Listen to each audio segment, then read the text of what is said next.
physically and emotionally, as we know, but also spiritually as well. He has designed this world to make serving Jehovah one of the most difficult things anyone can do.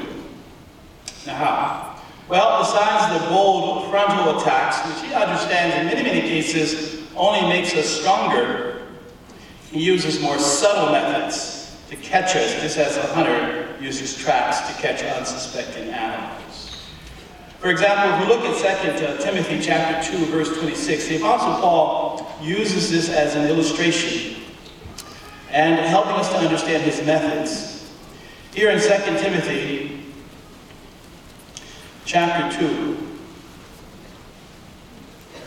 verse 26,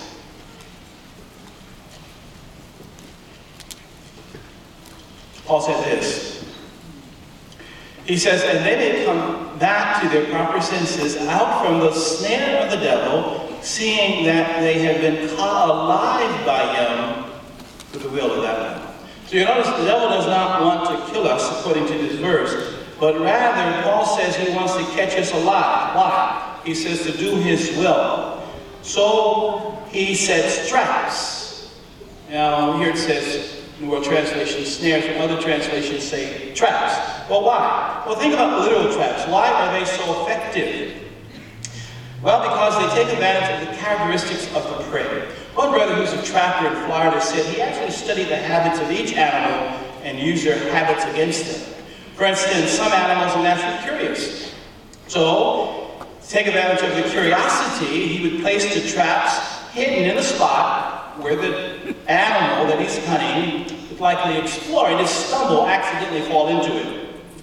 Other traps have bait to disguise the danger and lure the victim in. Some animals are particularly attracted to certain bait. For example, take the mouse. What's the bait for the mouse? Well, we know the cheese, right? In that case, there's no need to even hide the trap, because the mouse is going to follow the demands of its physical needs without discerning the long-term consequences. Finally, traps work very quickly. Before the animal even recognizes the danger, he's caught. Now, the devil works in very similar ways. If we fail to see his traps, we can become a victim. If we allow ourselves to be attracted to the bait he uses, we can become a victim. And if we ignore the potential consequences of our actions, we can become a victim. You may remember back in 2009, the district convention, we actually had a symposium that highlighted 5 of his traps. The symposium was entitled, "Watch Out for Satan's Traps." You may remember that. Do you remember the 5 traps? One was the fire, uncontrolled speech, the pit, adultery and fornication, the snare, peer pressure, the trap that chokes, materialism, and the trap that crushes inordinate guilt. Now, which of those traps is he using against us? What about the fire? Why does the Bible call uncontrolled speech fire? Let's look at James chapter 3, verse 6, where the statement is made. Here in James chapter 3, and very much like his half-brother Jesus, James really illustrated his points, didn't he? In fact, in this particular illustration, he uses not a simile, but a metaphor, because he wants to really drive the point home about the tongue. Here in James chapter 3, verse 6, he wrote this. He says, "Well, the tongue is a fire." He didn't say it was like a fire. He says it is a fire. "The tongue constitutes a world of unrighteousness among our members, for it spots up all the body, sets the wheel of natural life aflame, and it is set aflame by Gehenna." So notice he says the tongue is a fire. Why? Because it can damage or destroy a person and affect the congregation. For example, in 1871, as the story goes, Mrs. O'Leary's cow knocked over a lantern, and the city of Chicago nearly burned to the ground. Now, how many lanterns did it take to set the entire city on fire? 100? 20? 10? Just one. How many tons does it take to set a congregation on fire? Just one. Question is, would we want that ton to be ours? Think about that. Whose will would we actually be doing? Not Jehovah's, certainly the devil's. And how would it affect us? What about Mrs. O'Leary's reputation? And you know, she might have been a sweet old lady, right?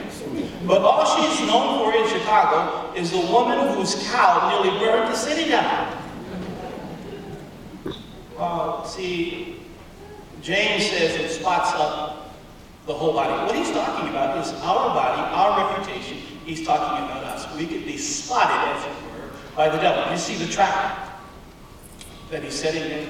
So we want to avoid that. And what about the pit?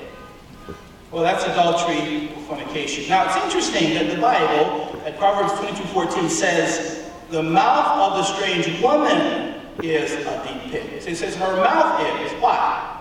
You notice that? Because usually adultery and fornication starts with seductive speech that often ensnares men to have relations with her. So, you see, when she starts telling you how good you look, it's a trap.